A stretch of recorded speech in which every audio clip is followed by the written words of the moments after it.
Hello दोस्तों, मैं हर्षित चौधरी सुनील पारिक के साथ टी सीरीज क्लासेज में आपका हार्दिक स्वागत करता हूं। आज मैं इस वीडियो में बात करने वाला हूं अपने पिछले वीडियो में जाना कि आर्मेचर जो रिएक्शन होता है वो किस प्रकार से होता है, यानी कि आर्मेचर रिएक्शंस के बाद में अपन पढ़ेंगे अब कम्यूटेशन। एक प्रकार का ये दोष जो कम्यूटेशन होता है वो जो होता है ये होता है अपने कार्बन वृक्षों के ऊपर, यानी यहाँ पर ये स्पार्किंग की मात्रा में क्या कर देता है, वृद्धि कर देता है। तो ये होता कैसे है आज हम उसकी विवेचना करेंगे और इसका निवारण अपन किस प्रकार से कर सकते हैं उसके बारे में देखेंगे। तो देखिए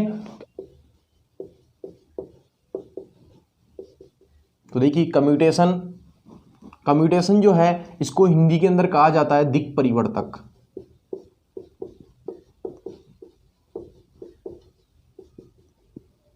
परिवर्तन।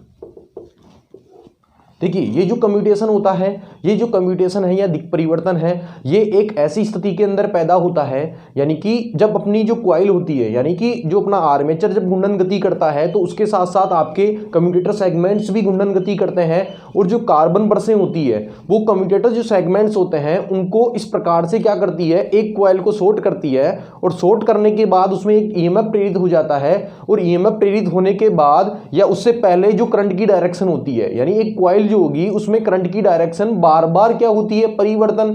और परिवर्तन होने की वजह से उस कॉइल के अंदर क्या हो जाता है, एक ईएमएफ प्रेरित हो जाता है। या अपन ऐसे भी कह सकते हैं कम्यूटेशन क्या है कि कम्यूटेशन जो है कि किसी कॉइल के अंदर शॉर्ट अवस्था से पूर्व और शॉर्ट होने के दौरान और शॉर्ट होने के पश्चात जो करंट के मान में परिवर्तन या करंट की दिशा में जो परिवर्तन होता है उसे ही अपन क्या कहते हैं, दिक् परिवर्तन कहते हैं। तो पारिभाषिक रूप में मैं ये कह सकता हूं कि किसी कुंडली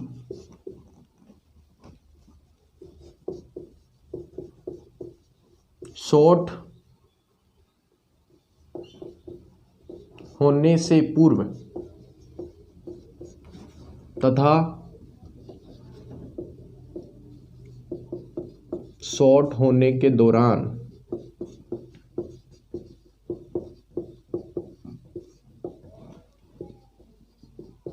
तथा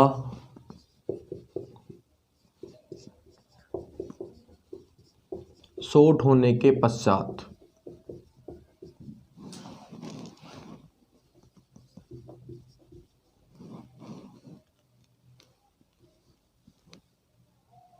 कुंडली की शॉर्ट होने से पूर्व, शॉर्ट होने के दौरान तथा शॉर्ट होने के बाद कुंडली में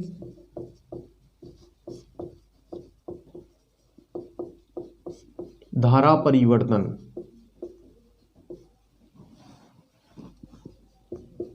होना ही क्या कहलाता है आपका, कम्यूटेशन। देखिए ये जो कम्यूटेशन होता है ये कम्यूटेशन दो प्रकार से होता है। एक तो होता है आपके स्मूथ कम्यूटेशन और एक होता है रफ कम्यूटेशन। तो देखिए मैं बात करता हूं सबसे पहले स्मूथ कम्यूटेशन की।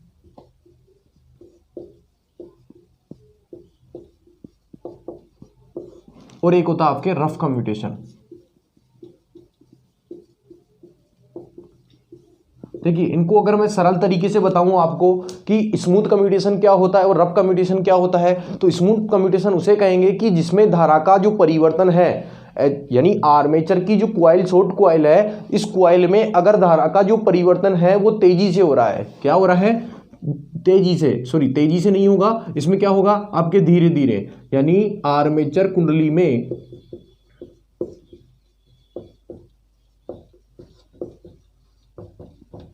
धारा परिवर्तन क्या हो, धीरे धीरे हो, तो वो आपका कौन सा कम्यूटेशन कहलाएगा, स्मूथ कम्यूटेशन कहलाएगा। और स्मूथ कम्यूटेशन में अगर धारा का परिवर्तन धीरे धीरे होगा तो जो इसमें जो प्रेरित ईएमएफ होता है उसका जो मान होगा वो भी कम होगा यहाँ पर, और यहाँ पर धीरे होने की वजह से यहाँ पर कम्यूटेशन के मान में कमी होगी। इस तरीके से अपन कह सकते हैं कि स्पार्किंग की मात्रा यहाँ पर क्या रहेगी, कम रहेगी।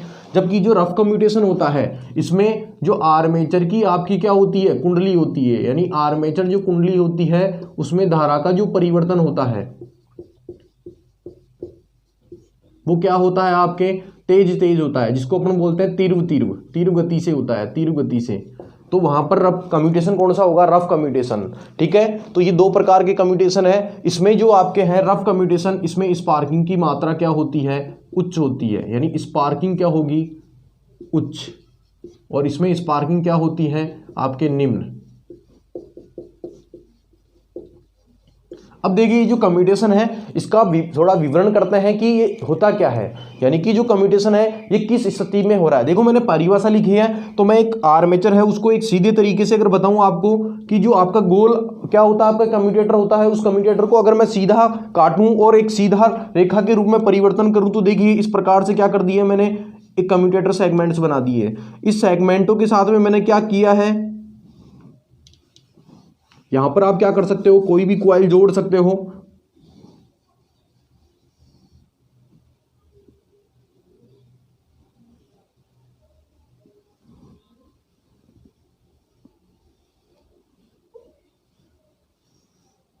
ठीक है, और यहां से ये कुछ सिरे यहां से निकल गए, कुछ टर्न यहां से निकल गई।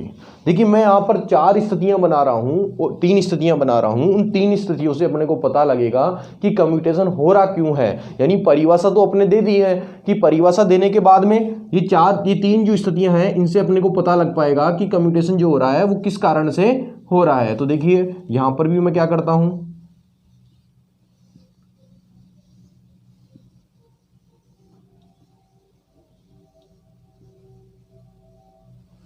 ठीक है, और यहां पर भी क्या करना होगा,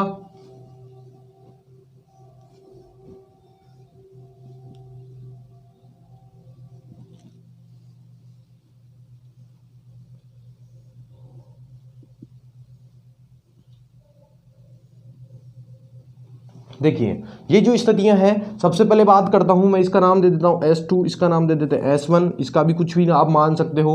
ठीक है, तो जब मैं कार्बन ब्रश को S2 के ऊपर मानता हूं और इन कॉइलों के जो नाम है, ये आपकी कार्बन ब्रश है Q, इसको नाम दे दिया मैंने Q, इसको नाम दिया A, इसको नाम दिया B, इसको नाम दिया C। इसी प्रकार इसमें भी होगा A B C, A B और आपकी सी। इस प्रकार से ये कॉइलें हैं। तो देखिए जो बी, देखो इस समय जो है करंट की डायरेक्शन, यानी कुछ करंट तो यानी एक कॉइल की जो करंट होगी वो यहाँ से आएगी और यहाँ से बी में से गुजरेगी, बी में से जाकर आपके किससे निकलेगी, आपके बी वाली की जो फर्स्ट सिरा है उससे जाएगी और बी वाली के सेकंड सिरे से इधर से कार्बन ब्रश में निकल जाएगी। तो यानी ये पॉजिटिव सिरा हो गया।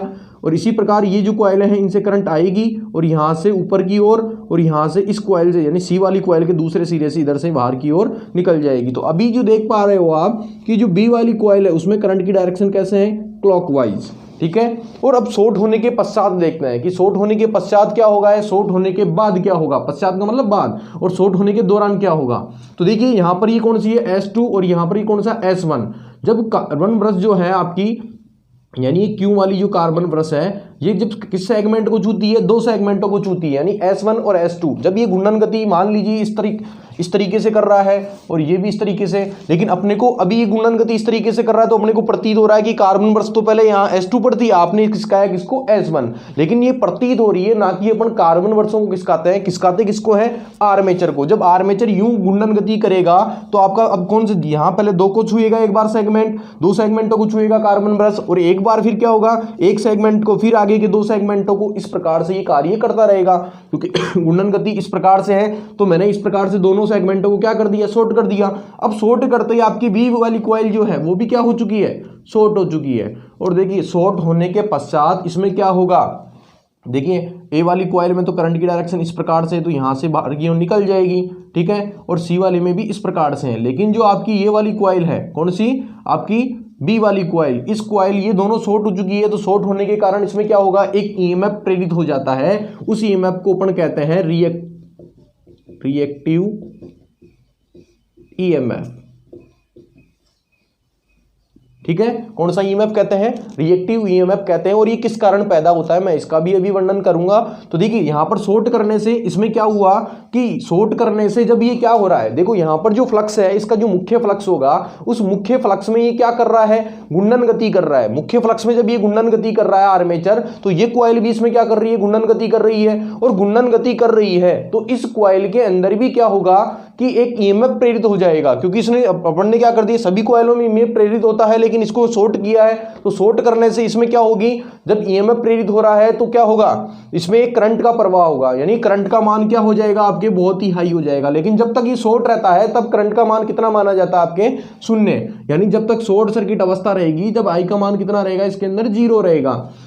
लेकिन जैसे ही ये कार्बन ब्रश कहाँ आएगी, अपनी S1 पर आ जाएगी, ये अपना S2, तो कार्बन ब्रश मैंने किस पे लगा दी है, ओनली S1 पे लगा दी है। और यहाँ से क्या निकल रही है आपकी साइकिल, तो देखिए यहाँ से ए वाली से तो क्या होगी, करंट अभी भी देखिए ए वाले में तो पहले जैसे करंट थी, पहले जैसे स्टार्टिंग में थी वैसे ही की वैसे ही करंट की डायरेक्शन चली जा रही है। और सी वाले में देखो एंटी क्लॉकवाइज है, और यहाँ पर भी एंटी क्लॉकवाइज है, यहाँ पर भी एंटी क्लॉकवाइज है, ठीक है। लेकिन यहां पर क्या हो रहा है कि जब शॉर्ट किया तब तो आप प्रारंभ हो रही है, लेकिन देखो यहां पर क्या हुआ कि करंट आएगी और फिर किस कॉइल के माध्यम से प्रवेश करेगी, बी वाली कॉइल के माध्यम से प्रवेश करेगी। तो बी वाली कॉइल है, उसमें करंट की डायरेक्शन देखिए अब किस प्रकार से हो चुकी है, यानी पहले थी बी वाली में क्लॉकवाइज और अब कैसे हो चुकी है, एंटी क्लॉकवाइज। और एक अवस्था आई जिसमें करंट की डायरेक्शन दोनों ही तरफ नहीं हुई, इसको हम कहते हैं कम्यूटेशन टाइम। जो ये शॉर्ट सर्किट अवस्था जो समय होता है उसे बोलते हैं कम्यूटेटिंग पीरियड बोलते हैं इंग्लिश के अंदर, यानी कम्यूटेशन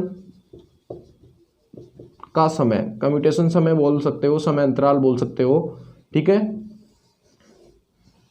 तो जब ये अवस्था आई तो इस समय क्या हुआ, स्टैटिक प्रेरित ईएमएफ हुआ और बाद में करंट की डायरेक्शन चेंज हो गई। तो करंट की डायरेक्शन चेंज होने से यदि किसी कॉइल किसी एक कॉइल के अंदर करंट की दिशा बार बार परिवर्तन की जाए तो उसमें पैदा होने वाला फ्लक्स भी बार बार परिवर्तन होता है और स्व प्रेरण के कारण उसमें एक ईएमएफ जनरेट हो जाता है, जिसे अपन क्या कहते हैं, रिएक्टिव ईएमएफ कहते हैं। तो जो रिएक्टिव ईएमएफ पैदा हुआ ये क्या करता है, इसमें करंट का मान बढ़ा और करंट बढ़ने से देखो ये जो सी वाली कॉइल है, इस जो करंट है वो दोनों डायरेक्शनों में ही रहेगी। जब ये परिवर्तन होता है तो ये जो रिएक्टिव ईएमएफ है ये जिसके कारण पैदा हुआ उसी कारण का क्या करता है, विरोध। तो विरोध करने के कारण यहां पर क्या होगा, इस करंट को इधर से गुजरने नहीं देगा, यानी कि यहां तो प्रवेश कर जाएगी, लेकिन यहां पर जो यानी जो तीसरी स्थिति है इसके अंदर क्या होगा कि यहां पर ये जो करंट है, ये करंट यहां से साइड से होकर यानी इलेक्ट्रॉन साइड से कूदने का प्रयास करेंगे, ठीक है। और कुछ करंट क्या आएगी आपकी इस प्रकार से निकलकर यहां पर आपकी कार्बन ब्रश में आ जाएगी, इधर से तो आ रही है आराम से, लेकिन यहां से क्या हो रही है, इस रिएक्टिव ईएमएफ के कारण करंट जो है पूरी इस बी वाली कॉइल में से प्रवेश नहीं कर पा रही है। इसका तात्पर्य जो आपके इलेक्ट्रॉन्स है वो यहां साइड में से कूदेंगे और साइड में से कूदने से क्या होगा कि यहां पर जो है साइड में कूदने से क्या हुआ आपके कि यहां पर जो है वायु है और वायु में जब इलेक्ट्रॉन्स क्या करते हैं, प्रवेश करते हैं तो वायु से टकराकर क्या पैदा करते हैं, आपके स्पार्किंग पैदा करते हैं। और देखिए ये जो अवस्था है ये तभी ज्यादा होती है जब मैंने आपको पढ़ाया था, जो पिछला वीडियो है उसमें पढ़ाया था कि आर्मेचर जो रिएक्शन है, आर्मेचर रिएक्शन कहां हो रहा था, आपके जीएनए और एमएनए स्टार्टिंग में एक ही जगह थे, बिल्कुल बीचों बीच थे, लेकिन जैसे ही अपना आर्मेचर जब घूर्णन गति करा तो उसका एमएनए खिसक कर क्या हो गया, एमएनए खिसक कर कुछ डिग्री 2 से 8 डिग्री। और देखो वो एमएनए का जो कोण होता है खिसकने का, एमएनए का खिसकने का कोण होता है वो होता है 2 से 8 डिग्री तक होता है आपके, ठीक है। अब इसमें क्या होगा कि यहां पर जो आपके एमएनए पर आपने खिसकाया था वो क्यों खिसकाया था, क्योंकि जहां पर आपने पहले एमएनए था वहां क्या हो गया, चुंबकीय क्षेत्र के मान में ज्यादा वृद्धि हो गई, यानी टीपीटी आ गया था अपना। और वहां पर वृद्धि होने से पहले जो कॉइल थी, जहां कार्बन वर्षों पे जो कॉइल थी शॉर्ट हो रही थी, उस कॉइल को अगर छेदित करेगा आपके कौन, मुख्य ईएमएफ छेदित करेगा तो मुख्य फ्लक्स छेदित करेगा, तो मुख्य फ्लक्स छेदित करने से उसके अंदर ईएमएफ का मान ज्यादा होगा, यानी रिएक्टिव ईएमएफ ज्यादा होगा और विरोध ज्यादा करेगा करंट प्रवाह का, और साइड में से करंट गुजरेगी यहां से, तो यहां से क्या होगा, स्पार्किंग की मात्रा में वृद्धि हो जाएगी। तो क्या किया जाए, तो क्या करना पड़ेगा अपने को क्या करना पड़े कि ये रिएक्टिव पावर का जो इसका बल है या रिएक्टिव पावर जो इस करंट के प्रवाह में बाधा पैदा कर रही है, तो इसको क्या कर सके अपन, दूर कर सकें। तो दूर करने के लिए क्या किया जाए, तो दूर करने के लिए अपन कह सकते हैं कि जो अपन ने क्या लिए, कार्बन बरसें ली है, उन कार्बन बरसों का प्रतिरोध, यानी कार्बन बरसों का क्या लेना पड़ेगा, प्रतिरोध। जो कार्बन बरसें हैं बरसों का प्रतिरोध अधिक लेना पड़ेगा, यानी ऐसे कह सकते हैं कि तांबे की अपेक्षा, तांबे के बजाय क्या लेनी पड़ेगी आपको, कार्बन बर्सें यूज करनी पड़ेगी जिनका प्रतिरोध क्या हो, उच्च हो। ठीक है, दूसरा पॉइंट देखिए, इनके श्रेणी क्रम में मैं क्या जोड़ सकता हूं, रेजिस्टेंस जोड़ सकता हूं, यानी कोई रेजिस्टेंस वायर प्रयोग कर सकता हूं। तो रेजिस्टेंस वायर प्रयोग करने से रेजिस्टेंस यानी प्रतिरोधी तार किसके, आर्मेचर वाइंडिंग के श्रेणी क्रम में, प्रतिरोधी तार आर्मेचर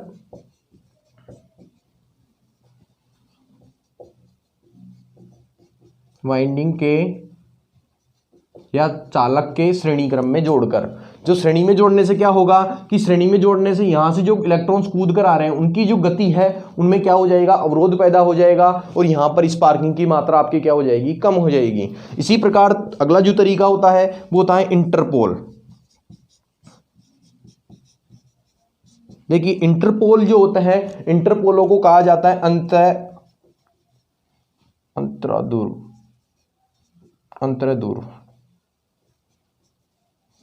ठीक है, इंटरपोल किस प्रकार से संयोजित किए जाते हैं मैं इसकी विवेचना अगले वीडियो में करूंगा कि इंटरपोलों को जोड़ेंगे और इससे ये कम्यूटेशन दोष है वो किस प्रकार से दूर किया जा सकता है। तो आज का हमारा ये वीडियो यहीं तक रहेगा। अगर हमारा ये वीडियो आपको पसंद आया है तो हमारे इस वीडियो को लाइक कीजिए, शेयर कीजिए और हमारे इस चैनल को सब्सक्राइब कीजिए। Thank you guys.